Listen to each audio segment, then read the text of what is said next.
It is good to see you. I see some faces I haven't seen in a while. That's exciting. And it's good to see you. It's good to be here. I want to thank Reverend Smith for preaching last week when we were off. It was good that we were able to get away. I have one announcement. You ready? There are 362 days until Sandwich Fair. 362 days. All right? I am counting down the days. So is Roy. I love Sandwich Fair. I just love it. My wife thinks I'm a little crazy. A little crazy. She asked me, like, what is the deal? Because I went all 3 days. I got the 3-day pass. I went all 3 days, yes. And, first of all, it's just childhood memories that are in there, and I go back to a good place, and so I like that. But I think it's a couple other things. One is that I love that, at the fair, everybody's accepted, right? It doesn't matter who you are, you can find a place at the fair, right? You're welcome at the fair. It doesn't matter who you are. And I just love going and seeing all the different people who were there. And I also love that everyone's just full of joy. You rarely see someone who's really upset at the fair. Maybe one of the little ones has had a little too much and wants to go home. But for the most part, everybody at the fair is having a good time. That's what it's all about. So they're just full of joy. So that's what I love. And as I think about it, wouldn't it be nice if that was church? Somebody asks you, why do you love your church? 2 reasons. Everybody's accepted, and everyone's full of joy whenever I go there. Wouldn't that be nice? Yeah. I think it can be a reality. Anyway, thanks. I love the fair. Oh, all right. So, heads up, today's message is a little bit different. You can probably already tell. Today's message is called Hope Revisited. And this goes back a ways. What we're going to be doing today is I'm going to look back over some conversations that we have had as a church family over the last year, even year and a half. So it's not a typical Bible message today. This is more of us as a family talking about where we've been, where we're headed, that sort of stuff. When I first came here, my very first day at the church, I was hired, and somebody asked, before we hire you, no pressure, before we hire you, do you have any ideas about how we could get more people in our church? And I could tell that one person had asked the question, but it was as if this was kind of hanging in the air over everybody's heads. This is the burning question. Do you know how we can reach our community? Do you know how we can get more people in the church? And that day I just kind of say oh yeah, sure I do.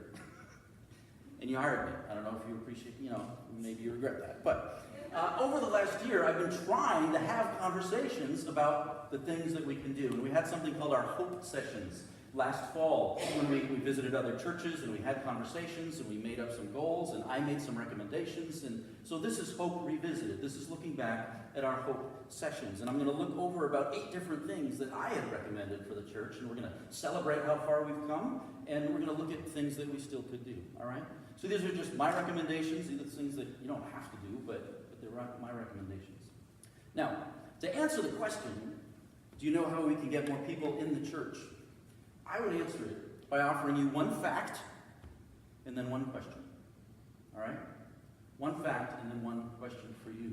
One fact, here's the big fact that you have to deal with, is that you are in the most unchurched part of the United States. In New Hampshire and Vermont, there are fewer people attending church than in any other part of the United States. The statistics say that it's about 10% on a weekend goes to church. Frankly, I think that's high. There's 8,000 people in Franklin. What's 10% of 8,000? 800? Do you think 800 people attend church in Franklin on a Sunday? No, I don't think so. 400 if we're lucky. I know the Catholic Church tends to get a lot, but 400 if we're lucky, and that's 5%, okay? So this is the fact that we have to appreciate and understand if we're going to get more people into our church. And I'm just going to draw you a little pie chart right here. So here's everybody that's in your community. This is everybody. This is 100%, right? And then over here is, I'm just going to draw 10%. This is 10% of people. And these are what I'll just call church people. Okay? That leaves all these people, what I'll call the 90%, who are disconnected from church. Okay? You cannot grow a church trying to reach these people, because they don't exist anymore. They're going away. If you're going to grow a church, you have to reach these people. So I said I had one fact and one question. Here's your fact. The question I have for you is, are you willing to do whatever it takes to reach these people? Are you willing to do whatever it takes to reach these people? If you are, this church has a bright future. If you're willing to do whatever it takes to reach these people that God wants to reach, by the way, so like He's with us on this. If you're willing to do whatever it takes, this church has a bright future. And I have great hope for that. That's why we call them hope sessions. All right?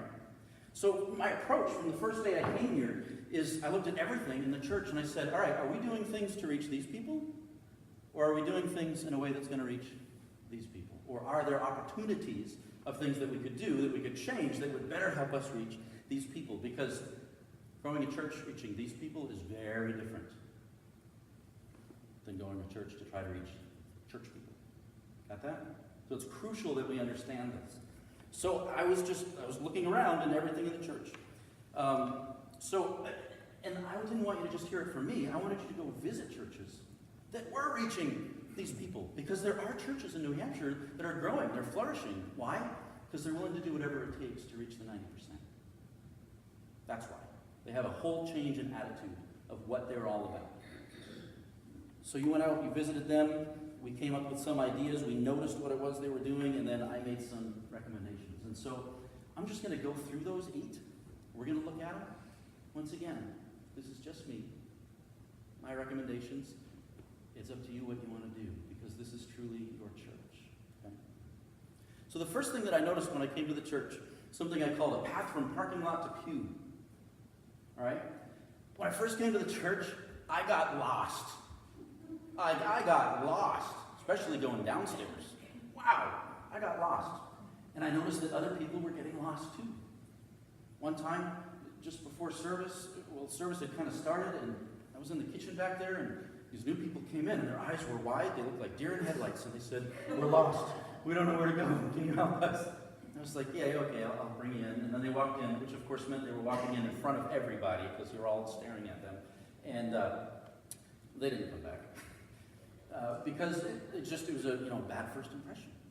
I invited somebody to the church once, and I noticed she was late, and so later on I followed up. I said, "Hey, was everything okay?" She said, "I couldn't get in." The reason is because she's coming in these back doors. She said, "I could hear the singing, and I went to this door, and to that door, and to another door," and she said, "I was almost in tears." When your building makes people cry, you should address that. All right? Because she was almost in tears. So what I wanted us to work on is this is really basic, but it's what I call the path from parking lot to pew. How do people get from their cars into their seats? That's all. I mean, it seems pretty simple, right? But it's a big deal. They say people will decide whether they're coming back within 7 minutes. That's before they've sung a song. That's before they've heard a sermon. That's just getting into their seats. So this is important. One of the issues is that people were coming in the back instead of the doors they should use, which is up front here. Partly because that area was blocked. There was a big old fence and some shrubs that were growing up, and it just screamed, "Don't come in here. Don't come this way." So we got some people out here a couple of times. Man, praise God for these servants. And we cleared it out, and Elizabeth decorated it recently. We got some nice fall festive stuff out there, and it looks much nicer. And so hopefully people are coming in that way. But that's just something we wanted to work on. All other celebrations we have is that we had a group that was assembled to kind of deal with this. We took on this name revival team, which was fun. And we're working on things like signage. We're going to get signage for the back way, so if someone does wander in the back, that they'll kind of know which way to go. Amy's assembled a greeter team. And if, by the way, if you want to be a greeter, what a great way to serve at church. You can just stand and say, hey, welcome to church, and hand them a bulletin. We're going to have a greeter team that helps people find their way. We just did some cleanup. We cleaned up the fellowship hall. We cleaned up the sanctuary in here.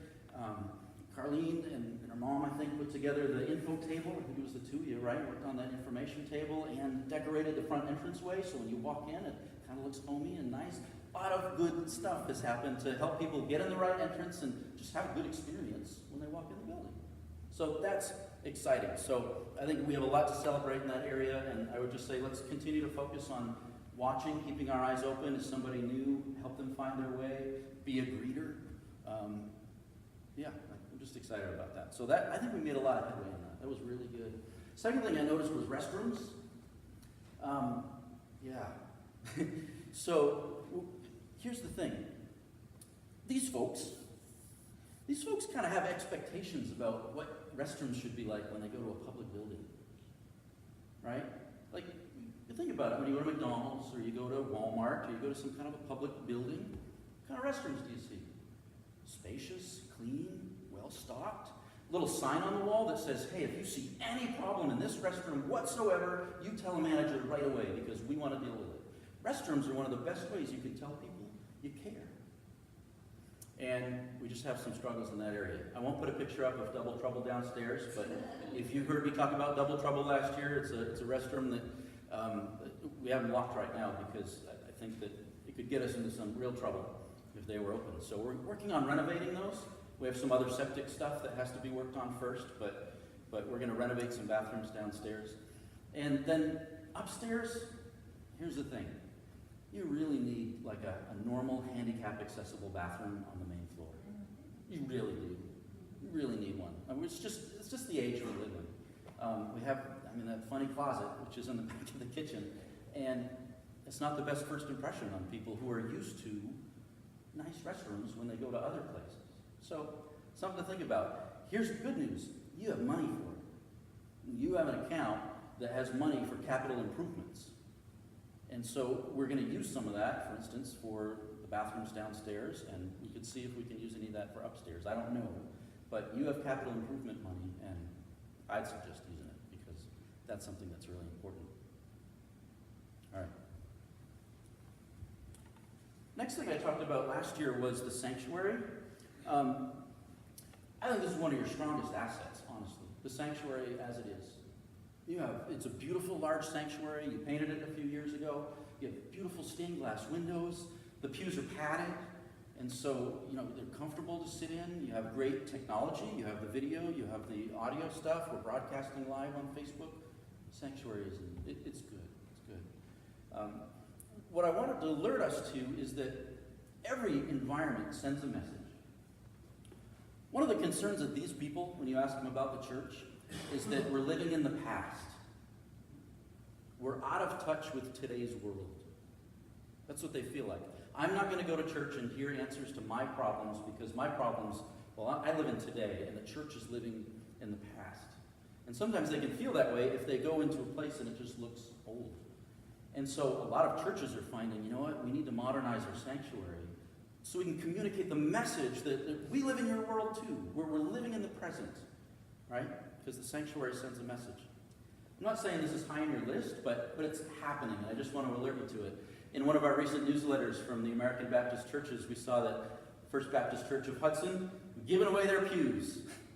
This is something I hear about all the time. Free pews. Anybody want them? Come get them.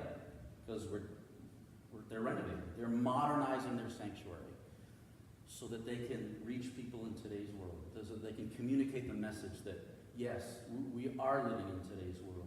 We do understand your problems. Right? Not high on your list. I really like your sanctuary. I think it's really good. But it was just something that I mentioned, because when a new person walks in, they see things that we might not notice, because they're seeing it for the first time. They're used to certain ways of design and decoration, and you just want to think about how a new person would see it. All right. Next thing I talked about was the flow of service. The flow of service is how we do things in service, right? We have a welcome, and then we have a prayer, and then we have a song or a few songs, and then we have a prayer, and then we have another song, and all that stuff. That's the flow of service. My immediate impression was that your service was great. It was perfect for these people. You had a perfect service for church people. It was really perfect. What's our problem? We're not here to reach church people because they're going away. We need to reach the 90%. Your service, when I first got here, was very elaborate. I won't go through all of it. You probably can't read all of this, but you had almost 20 different things that we had to go through in service, which, by the way, included a lot of standing up and sitting down. Stand up, sit down. Stand up, sit down. And when you went to churches in New Hampshire that are reaching the 90%, some of you went on some field trips, you notice a radical difference in the flow of service. Radical difference. Here's a flow of service from a church you visited. 4 things. You got songs, announcements and offerings, sermon, closing song. Boom, you're done. Right? Why is that so appealing to these people? Well, it's a good question. I could spend a lot of time answering it. But the point is, you really want a service that is very streamlined. You want a service that is streamlined, easy to follow. I would suggest in the beginning, just make people stand up once. Stand up, sing once, sit down. Okay, like that part is over. This is up to you. Now we have worked on it a little bit, cut back a little bit. Here's our flow of service now. Okay? You can see it's a little shorter. We've worked on it. Been a little hard, but we've worked on it. I would suggest that you continue to streamline the service, make it simpler, easier to follow, so that when new people walk into church, they're not getting lost, they're not standing up and sitting down a lot, they're able to go with it. It's my suggestion. It's up to you. But remember my question to you. Are you willing to do whatever it takes? Are you willing to do whatever it takes to connect with these people? Because churches that are connecting with them have a very simple flow of service. Very simple. And I can help you with that because that's what I do. I design worship services. But up to you. All right.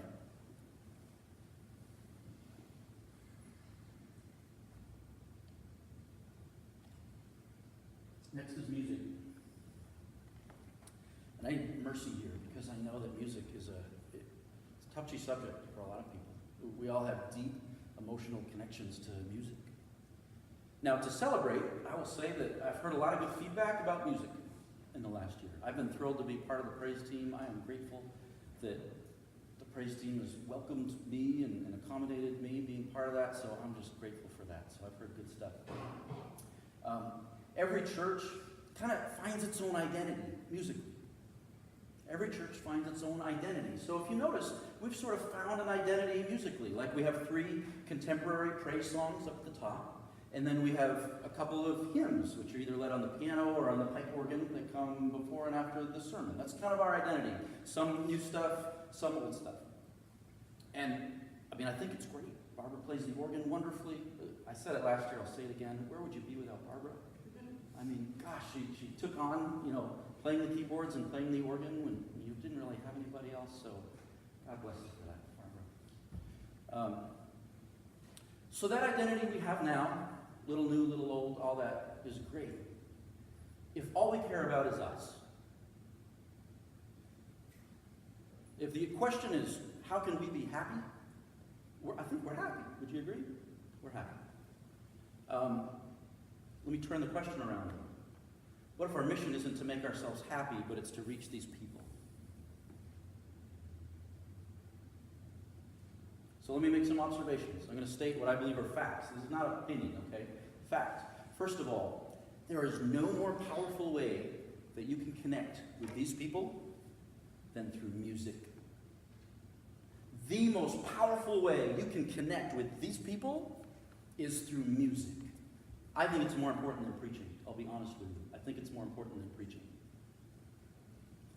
But it has to be a kind of music that they connect with. Okay? You can't make people like music that they're not used to. So there's no more powerful way you can connect with these people than through music. More important than preaching. But it has to be the kind of music that they can connect with. My observation is that I don't know of any church in New Hampshire that is really succeeding at reaching these people by using an organ. I'm not aware of any. And if there are some, I want to know about it. I'm just collecting data. But I'm not aware of any church that has found that a pipe organ is a great way to reach the 90%. Every church that I know of that is really succeeding at reaching the 90% uses contemporary music exclusively. Exclusively, across the board. This is something you found when you went out to do your church visits. This is not my opinion. These are just facts that I know. Best way to connect with these people is music. It has to be a type of music that they can connect with, though. And when you look out at the landscape, look at the churches that are succeeding at reaching these people, they use contemporary music exclusively. You can do with this what you want. Those are just the facts as I know them. We can do whatever we want. But I'll ask you again, are you willing to do whatever it takes to reach these people? That's the question that's before us as a church. Are we willing to do whatever it takes to reach these people? If the answer is yes, we have a bright future.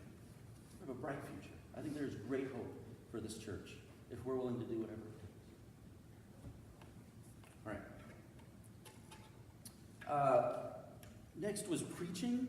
I won't sit on this a lot. But when you went out and you did your field trips and you saw the preachers in other churches, you just noticed there was a difference. There was a little bit of a difference in the way that preachers are connecting. First of all, you went to these churches that had hundreds or thousands of people, and all the preachers are wearing blue jeans.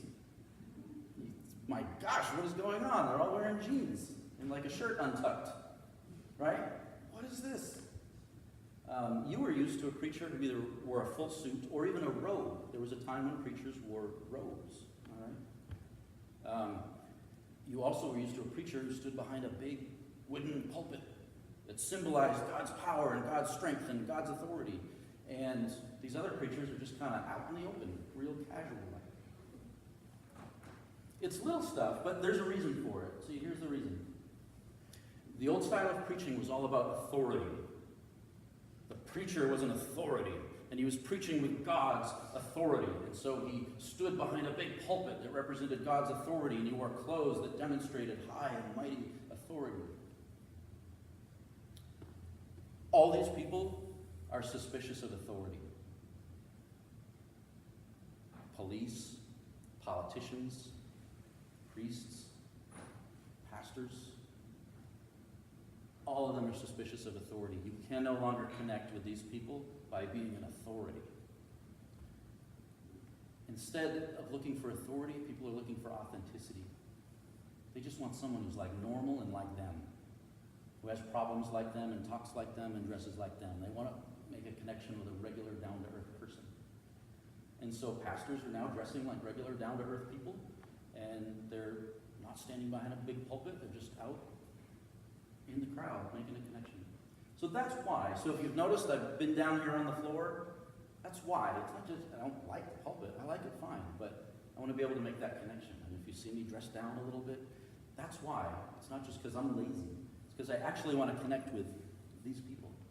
And I'm trying to learn how to preach better. There are different ways of preaching that actually connect with these folks, and I'm continuing to try to learn how to do that. It is an art form, and it's kind of hard to grasp, but I'm trying to learn and grow in that area. But anyway, it's something that new people experience. They experience preaching, and so I wanted to comment on it as being something that can either attract them or repel them, depending on how you do it. So that's the reason you saw preachers in blue jeans at these great big churches, because people want that. They want someone who dresses like them and looks like them. It's not a sign of disrespect. It's really not. All right. Pop quiz. You ready for a pop quiz? We did this last year. I'm going to do a few of these this year. Somebody tell me, what's that? McDonald's. Somebody tell me, what's that? Nike. Somebody tell me, what's that? It is a square. I don't know what was there before, but there was something. All right. What's that? John Deere. What's that? Dairy Queen. What's that? Oh, what's that? Oh. You all get gold stars. Why did I just do that? Because you live in a visual culture. You probably didn't even know it. You didn't know it in the same way fish don't know they're wet, because they're in it all the time. But you live in a visual culture, and you speak that language. And people today, these people, speak in that visual language. What they see is incredibly important. In fact, it's more important than what they read. People now believe what they see in image more than what they read. I'll give you an example. You open up the newspaper. There's 2 advertisements for 2 different restaurants. One is a black and white ad that says, "Eat at Joe's, we're the best." The other one says, "Eat at Dave's, we're the best," and there's a picture of a big, juicy hamburger. Bacon cheeseburger with French fries and a nice green salad off to the side. It's probably not even a picture from their restaurant. They bought it from somewhere and they just plopped it in there. Where do people go eat? They go eat at Dave's. They go eat at the place with the picture, right? Even if Joe's is the best, they don't care. They believe what they see more than what they read. And so a church as an organization has to understand that we have to actually talk to people on a visual level and not just on a verbal level. When I came in, I saw 3 things. Immediately I said, wow, I think we could grow in the area of appealing to people visually more. One is a logo. You needed one. I just showed you a whole bunch of logos. A logo. The second is your website. And the third was your bulletin, the actual thing that you put in people's hands. This is a visual communication device. Okay. Logo, you didn't really have a logo. You had what was a very lovely drawing of the church. And you put this on some of your materials. And then we put the words Baptist Church of Franklin off to the side. And it's a lovely drawing. For today's day and age, if you're trying to reach these people, you need something that sort of fits in with what they're used to seeing. And so that's where we got this. So I think we can celebrate that. We're now able to communicate with people in a visual way that I think will grab them a little more. And by the way, this here, there's actually some symbolism in it. Franklin is known as the 3 Rivers area. You have the Pemi and the Winnipesaukee come together to form the Merrimack. Am I right on that? Okay, do you see 3 rivers? There it is. Okay, so this is actually about us. This is something that represents us. But I think, compared to that, I think it does a better job of reaching people in today's world. And it's so important to reach people in today's world. This is no small thing. You need to reach them visually. Your website, I wish we had a picture of it, but we don't. But Hannah's just done a wonderful job of revamping the website. It just needed it. And if you go to the website now, it looks nice, it looks modern, it looks clean, it has the information that people need. It's a nice website. And then the last one, the most recent one, if you'll notice the bulletin. The old bulletin, we live in an age of information overload, okay? We just have information coming at us, so much information. And what I noticed about the bulletin is it was jam-packed with lots and lots of information, so much that I think could overwhelm a new person who comes in and just wants to know what's happening in the service that day. So if you can see, we've trimmed it down. We have just information about today's service, a couple small announcements, a couple of ways that people can get involved, because that's important. The other information is still available for you. If you want stuff like last week's attendance or the Abiding Memorial or some of the other things that we had in there, it's available for you right over here, right next to the bulletins. Pick it up, grab it, take it home. It's still here, but when it comes to handing something to someone who's new without overwhelming them and something that's visually more appealing, I think that this really works well. So that's why we made that change. All right? All right. And for the future, I think we just want to continue to think about the fact that we're in a visual culture. We live in a culture where people think and process things with their eyes, with the images they see, more than by the words that they read. So when we think about communicating with people, we want to think about it that way. All right. Last one. Here's a celebration. This last year, you had a banner year for welcoming in new members. Banner year, 90 members. And I only have records that go back to 2005, but that was the most new members you have taken in since 2005. Can we clap for that? Let's just clap for that. That's good. All right. Celebrate that. Something interesting about that figure. Ready? Every single one of those people, without exception, identifies as Baptist. So you got in 9 new people. Every single one of them already identifies as Baptist. For some reason, you are only letting in Baptists and you're keeping everyone else out. Now, I brought this up last year. This year, I have hard data to back it up. What might be the thing that is keeping out everyone who doesn't identify as Baptist? Because you have something that identifies you as Baptist and tells everyone else that this isn't their place. How do we reach the 90%? How do we reach these people? How do we let people know that this is a place where everyone's welcome? Well, you visited some churches. You visited some churches that are really good at reaching the 90%. They're really good at telling people that everyone's welcome at their church.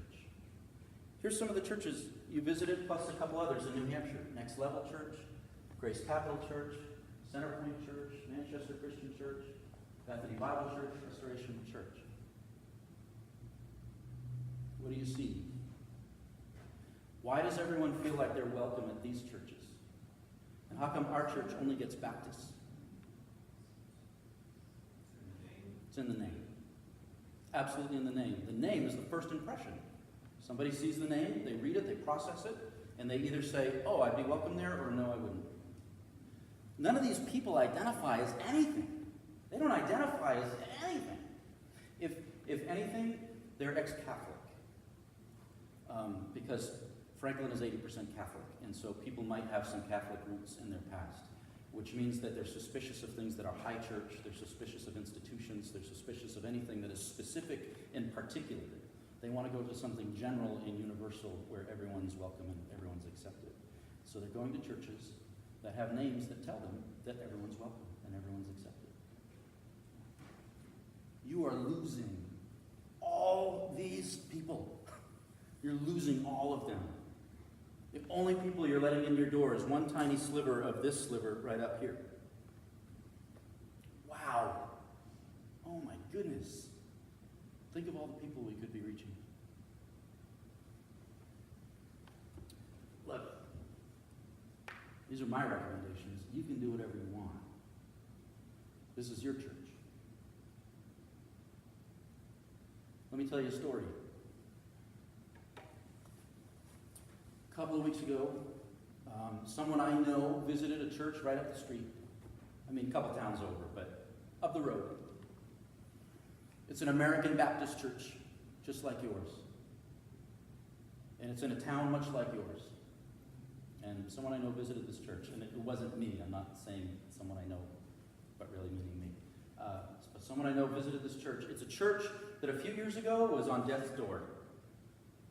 They were getting ready to close their doors. Now, they're doing great. Okay? So you got the setting. An American Baptist church like you, in a town kind of like yours, was doing really poorly, now doing great.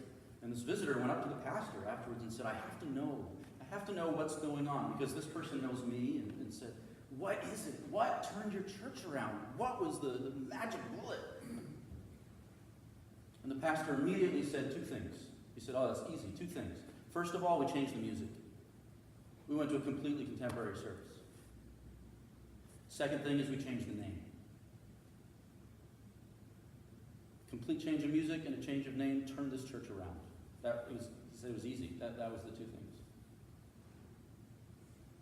There's a real church not far from you that is much like your church.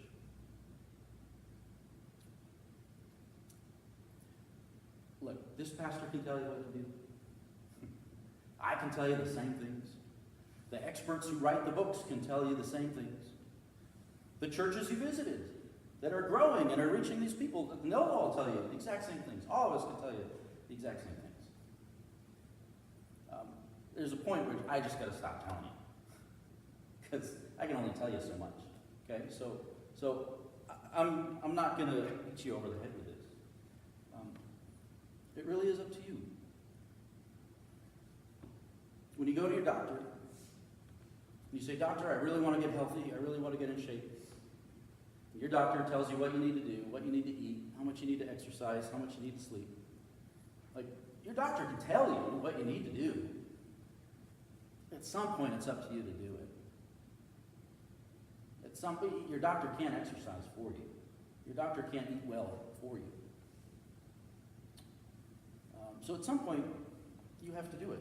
So this is really a place where I'm sort of turning it over to you, right? Partly because I don't have the authority to make these changes I'm talking about. I don't.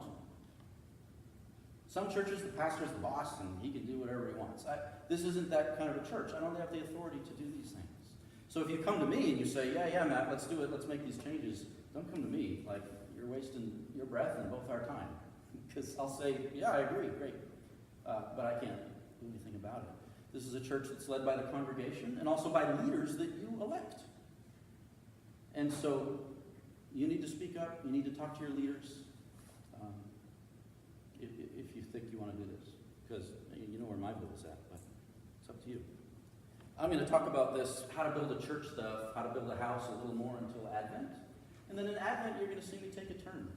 Some of you will be relieved. Like, I'm finally going to start talking about, the stuff you're used to in sermons, how to forgive people and how to have good relationships and hope and mercy and, those things that relate to us, our personal, individual relationship with God. And I appreciate you bearing with me over all of 2018 as I kept coming back to this theme of how to build a house, how to build up the church. But it's because I think this was a really burning question on everybody's mind. So thanks for sticking with it. But in 2019, Advent, I'm gonna take a little turn. But it's up to you to follow through and decide whether you want to do what it takes to reach the 90%. I know I haven't used much scripture today, but if you do have your bulletin, I'll take you to it. One thing we did keep on the bulletin is a little verse at the top called "For Thought and Prayer." It's so that you can come in for worship and you can read one verse that will hopefully get you sort of into the frame of mind you need to be ready for worship. This week's "For Thought and Prayer" comes from the Apostle Paul, and he says, "We put no stumbling block in anyone's path so that our ministry will not be discredited." Over and over again, you see this in Paul's ministry. Paul was desperate to reach people who were separated from God. He was desperate to reach people who were far from God. And so he was willing to do whatever it takes to reach those people. And so he says, if there's any stumbling block, if there's anything that is between the people who need Jesus and Jesus, we got to get rid of it. We are going to put no stumbling block in anyone's way so that more and more and more people can come to know Jesus Christ. This is a biblical principle. Remove the stumbling blocks. Remove the things that are keeping people out and that people struggle to connect with. Instead, do what helps them connect. I'm not saying go to the point of sinning, but we should be willing to do, short of sin, whatever it takes to reach these people. And that's just my exhortation to you today. I want to exhort you. I want to encourage you. Are we willing to do whatever it takes to reach the 90%? I say do it. I say go for it. I say yes. I say risk it all to go on the mission of God, to reach people who desperately need the love and the hope and the power and the healing